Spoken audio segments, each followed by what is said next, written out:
The first poem from your English textbook, Unit 1, Where the Mind is Without Fear. This poem was written by a famous poet who was also a Nobel laureate named Rabindranath Tagore. Tagore was born on the 7th of May 1861 and he died on 7th of August 1941. This well-known personality was a polymath. A polymath means a person of wide knowledge. He was a poet, a short story writer, song composer, a musician, a playwright, an essayist, and a painter.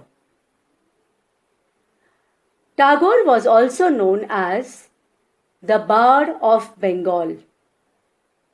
Bard means a storyteller. Children, I would like to refresh your memory here.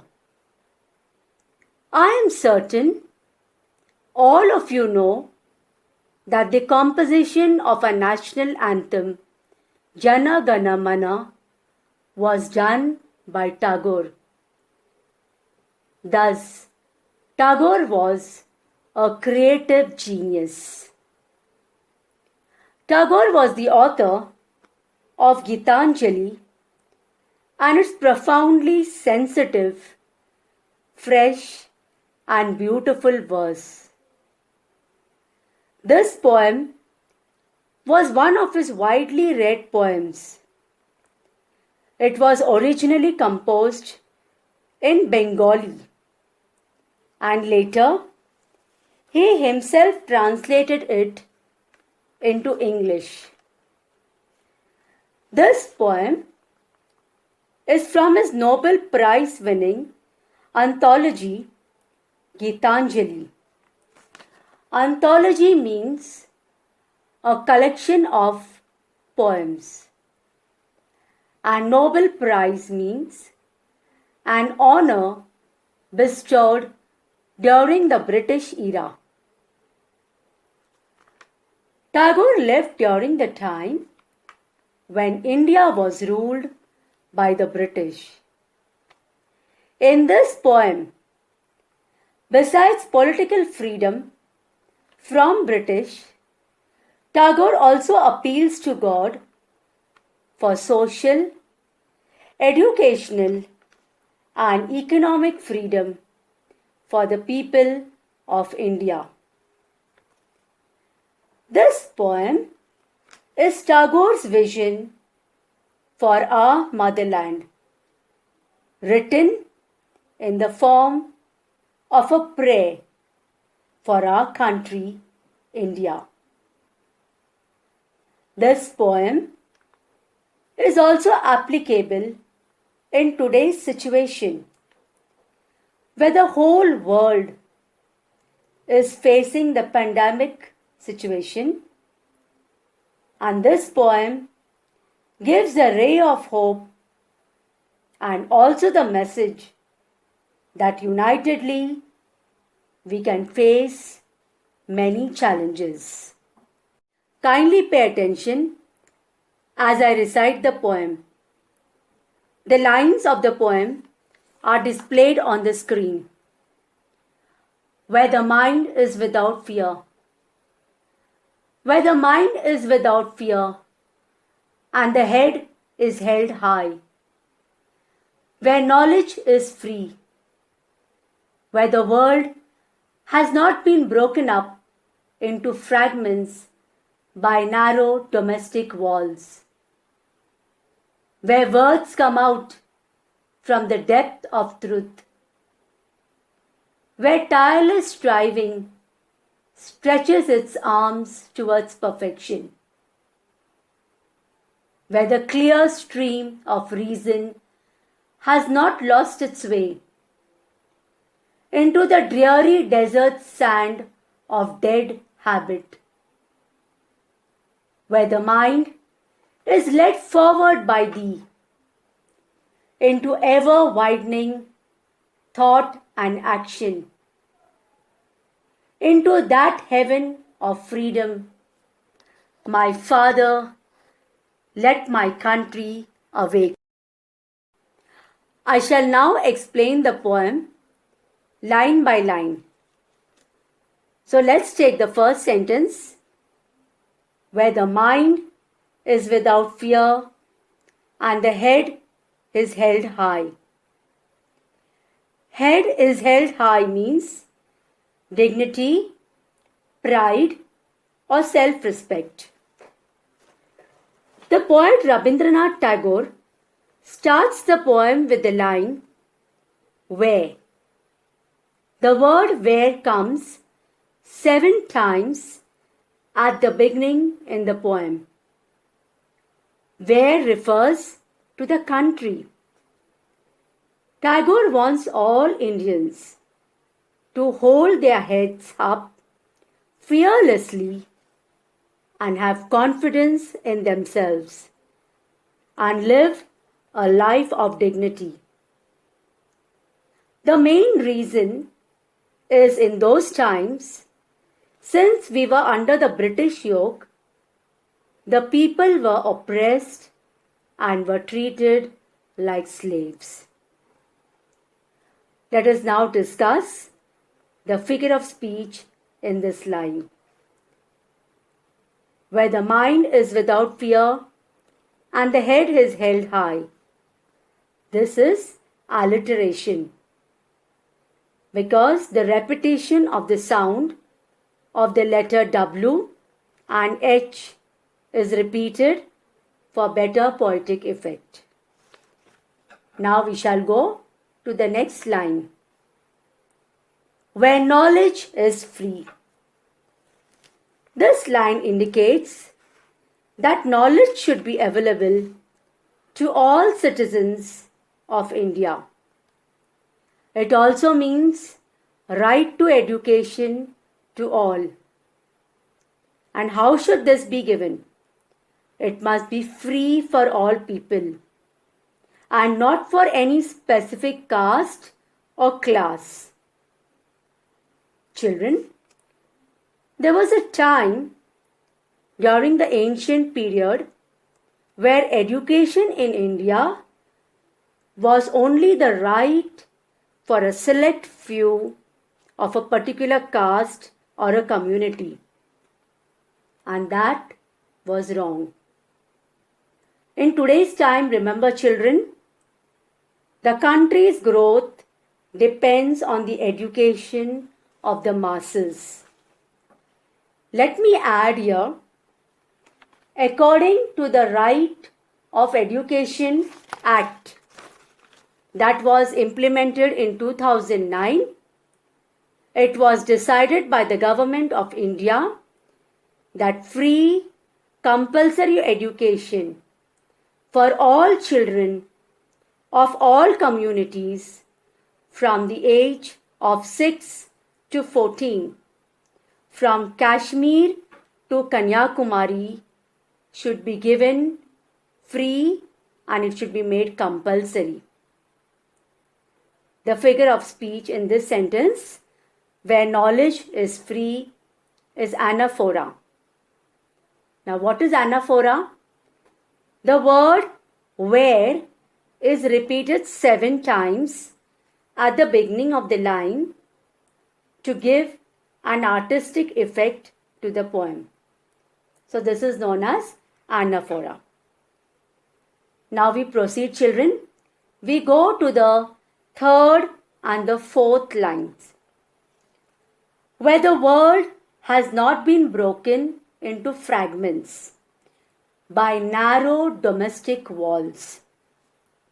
Now the meaning of the word narrow domestic wall means division on the basis of religion, caste, class, color in societies.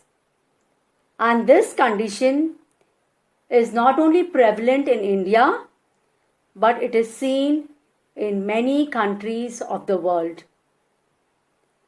In these lines, the poet says that all Indians should be united. His request here is not only for India, but for the whole world, for we should walk hand in hand. The world should not be broken into parts or fragments on the basis of class, caste, religion, color, or gender. The poet appeals to all the countrymen to create a happy and an harmonious place so that brotherhood is practiced. Now, children, this word brotherhood brings to my mind how during this pandemic of COVID-19, India has risen to the needs of the other nations. Our Prime Minister, Mr. Modi, was gracious enough to export HCQ tablets to USA, Sri Lanka, and many other nations as they were running short of these medicines. And thus, in reciprocation, USA supplied ventilators to our country. Not only that, during this difficult situation, many of our migrant workers were helped by common people, business houses, and celebrities, and this is really commendable. Now let's see the figure of speech of these lines. Where the world has not been broken up into fragments of narrow domestic walls, it is metaphor. The reason is the world is indirectly compared to small rooms separated by narrow domestic walls. There is also another figure of speech, that is alliteration. The sound B has been repeated 3 times for poetic effect. Now let's go to the 5th line. Where words come out from the depth of truth. Now the meaning of depth of truth means bottom of the heart.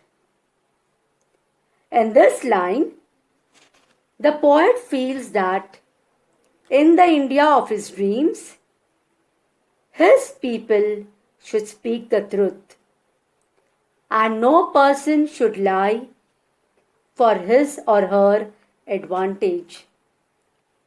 Remember, children, this habit of being honest and truthful should be cultivated right from childhood, because honesty is the mark of a good human being. Now for the figure of speech.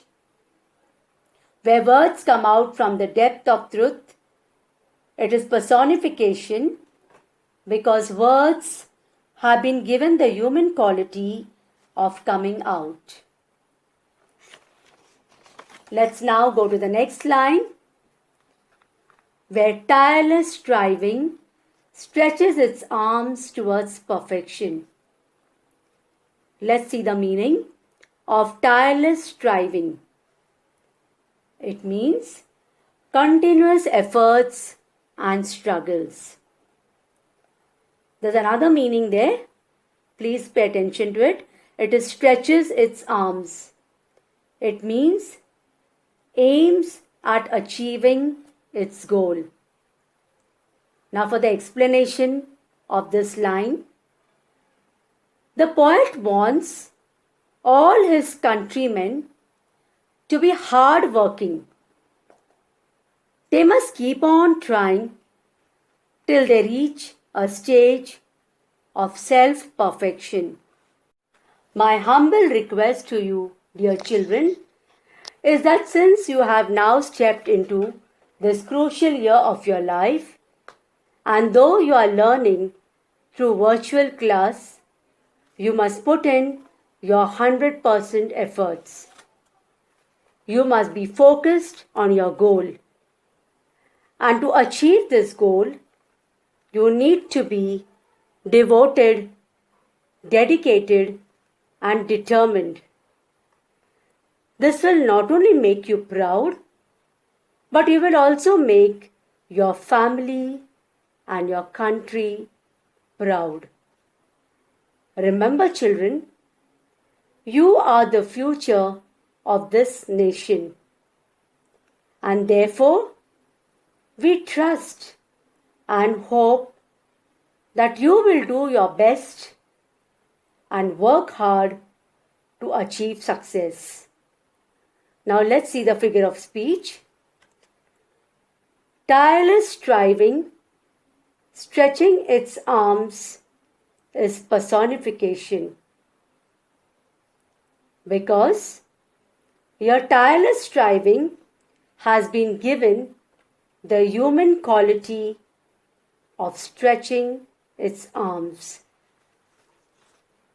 There's also an alliteration in the sentence because the sound S is repeated for pleasing effect. Now children, let's go to the next two lines. Pay careful attention to these two lines, which are very, very important, and they are an essence of this poem. Where the clear stream of reason has not lost its way, into the dreary desert sand of dead habit. Please take down the meanings. Clear stream of reason means logical thinking. Dead habit means old traditional rituals and customs that are harmful. In one word, it is also superstitious belief. The next meaning, dreary. It means fearful. In these lines, the poet longs for a place where people would be logical in their thinking. They should not follow superstitious beliefs which will take them backward instead of going forward in life. And they should also not follow the blind faith that their generations have been following. I'm sure, children, you're familiar with some of the superstitious beliefs which have been carried over for generations to generations in our society. For example, a black cat crossing your path. Secondly, many a times we have seen people using lemon and chilies. And what are they for? To ward off evil eye. You must have also learnt in your history class that during the British rule, there was a custom prevalent at that time known as sati. It was more like a human sacrifice in which the widow was told to sit in the burning fire only because the people of those times felt that her husband has died because she is a bad omen for the family. Just like this, children, there are many more such examples, and I'm sure you must have heard of it.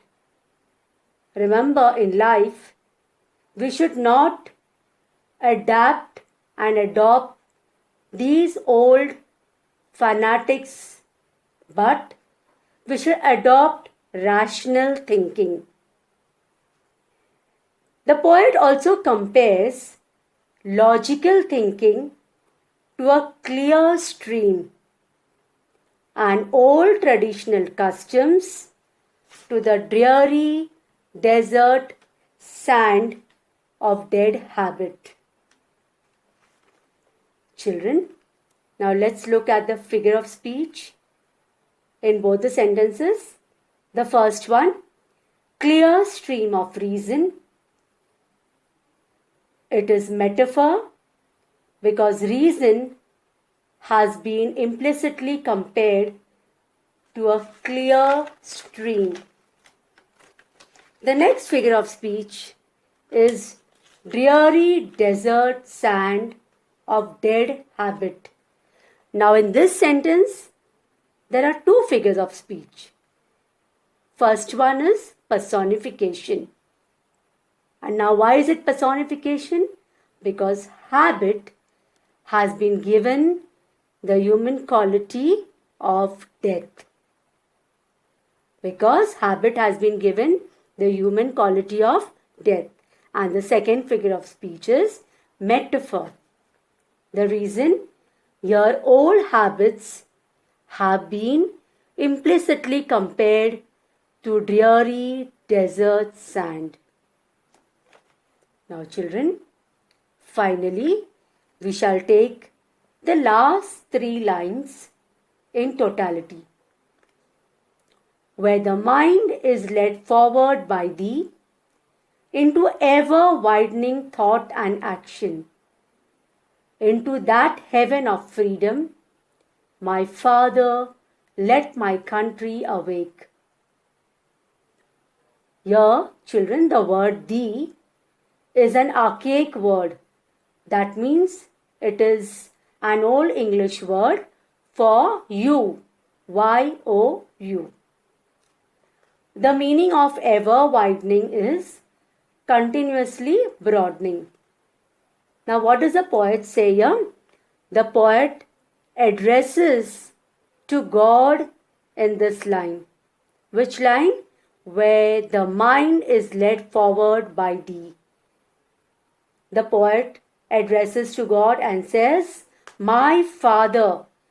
And he appeals to God and asks God to awaken his countrymen. He earnestly requests God to take control over the thoughts, words, and actions of his countrymen so that they can become broad-minded and rational in their thinking. The poet Tagore believes that if the people in a country lead a good and virtuous life, there will be peace and harmony everywhere, and earth will become a heaven.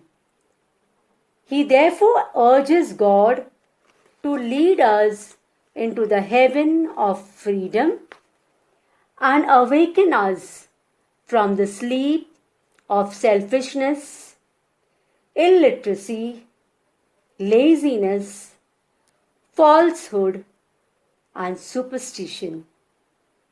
Thus, every person has to strive to make his own happiness. Now let's look at the figure of speech. Into that heaven of freedom, my Father, let my country awake.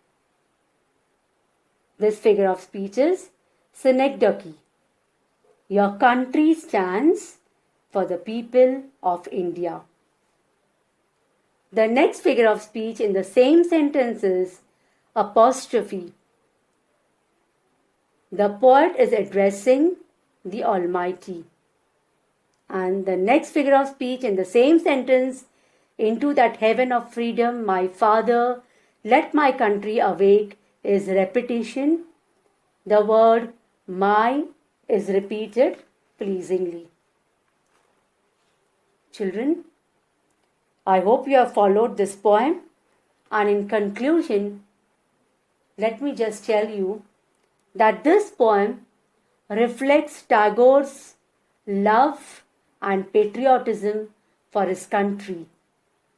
His clear thinking, his broad outlook, his scientific attitude, and his emphasis on hard work. This poem is written in free verse, without any rhyme or consistent meter. It contains many figures of speech that enhance the poem. Children, we shall now take up a small activity which is there in your textbook on page number 2, and that is match column A with column B. There are words given and we have to find out their meanings. So let us take column A, the first word, that is humanism. So the answer to humanism is E, a rationalist outlook towards humans rather than a divine or supernatural one. The second one is patriotism, and the answer is C, quality of being patriotic, vigorous support for one's country. The third one is internationalism. The answer is D, state or process of being international. The fourth one in column A, liberalism. The answer is holding liberal views. And the last one, environmentalism. The answer is concern about and action aimed at protecting the environment. Now we come to the next one, that is number 2, and which are the different types of poems in English. So I'll give you the answer to those. Take the first one, a long short poem, often mythical, is epic. A short story poem with a message is ballad. A poem of 14 lines is sonnet. A song-like poem is lyric. A poem with no uniformity of rhyme, rhythm, etc. is free verse. And this poem that we have done, Where the Mind is Without Fear, is a free verse. Next one, a poem set in picturesque, rustic background is idyllic. A sad poem lamenting death of a loved one is elegy. A 5-line short funny poem with rhyme scheme AABBA is limerick. And finally, a poem written just to create humor is humorous. Children, there is also an activity which you have to do and upload it. Look to the activity carefully and answer all the questions thoroughly and to the best of your ability. So children, I take leave, but I wish you all the very best as you begin this new academic year. Take good care of yourself. Stay happy. Stay well protected in the confines of your home. God bless you all.